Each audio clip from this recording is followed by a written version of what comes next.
જિલ્લામાં કમોસમી વરસાદનો કહેર. ખંભાળિયા પંથકમાં કમોસમી વરસાદ. ખંભાળિયા શહેર અને તાલુકામાં ધોધમાર વરસાદ. કમોસમી વરસાદથી મગફળીનો તૈયાર પાક પલળી ગયો. કેશોદ, વિંજલપર, હાપા, લાખાસર સહિતના આસપાસના ગ્રામ્ય વિસ્તારમાં વરસાદ. મગફળીનો તૈયાર પાક પલળી જતા ખેડૂતોને મોટું નુકસાન થવાની ભીતિ.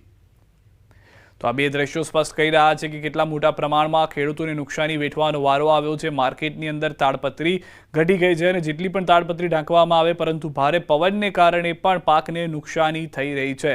ખેડૂતોનું સ્પષ્ટ કહેવું છે કે નુકસાનીની કોઈ સીમા નથી, કારણ કે ઘરની અંદર પાણી, ખેતરની અંદર પાણી, તમામ જગ્યાએ નુકસાની જ નુકસાની જોવા મળી રહી છે. સમાચાર મળી રહ્યા છે ગીર સોમનાથમાં માવઠાએ ખેડૂતોના ઊભા પાકમાં ભારે તબાહી મચાવી છે. કમોસમી વરસાદના કહેરથી ખેડૂતો પરેશાન થયા. ખેડૂતોની નજર સામે જ મગફળીનો પાક વરસાદી પાણીમાં તણાઈ ગયો.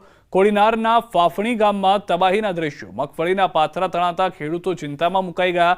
એકબીજા ખેડૂતના પાથરા એકબીજાના ખેતરમાં તણાવા લાગતા દ્રશ્યો પણ આપ જુઓ કે બચાવવાના પ્રયાસ થઈ રહ્યા છે, પરંતુ કુદરતની આ હોનારત સામે ખેડૂતો પણ લાચાર જોવા મળી રહ્યા છે. નુકસાનનું તો કોઈ સીમા નથી જે ખેડૂત સહન કરી શકે. એનું કારણ છે પબ્લિકના માણસના જે પાથરાઈ પડ્યા છે અને મારા ઘરમાં તો પાણી કરી ગયું એને લીધે જે માંડવી પર તણાઈ ગઈ છે ને નુકસાનનું કોઈ પાર જ નથી. એમ એની કોઈ ગણતરી જ નથી કહેવામાં આવતી.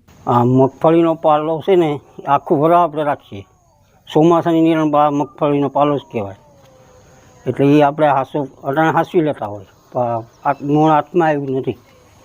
કમોસમી વરસાદને લઈને ખેડૂતોની બહુ જ ગંભીર પરિસ્થિતિ છે ને મગફળી છે, સોયાબીન છે, બધી પાકોને જોરદાર નુકસાન છે. એમાં ખાસ મગફળીનું બહુ નુકસાન છે. ઘણા ખેતરોમાં પાથરા તણાઈ ગયા છે, ઘણા ઢગલાવાલા થયા છે અને નિરણ 70 થી 80% જે ઢોરનો સારો છે એ બગડી ગયો છે. બધાને માંડવીના ઢગલા ખેતરોમાં પડ્યા છે, પાલા પડ્યા છે, પાથરા પડ્યા છે અને પાથરા તણાઈને પણ ગોવામાં આ જાય છે. તમે જોઈ શકો છો, નદીના પટ ઉપર જાઓ તો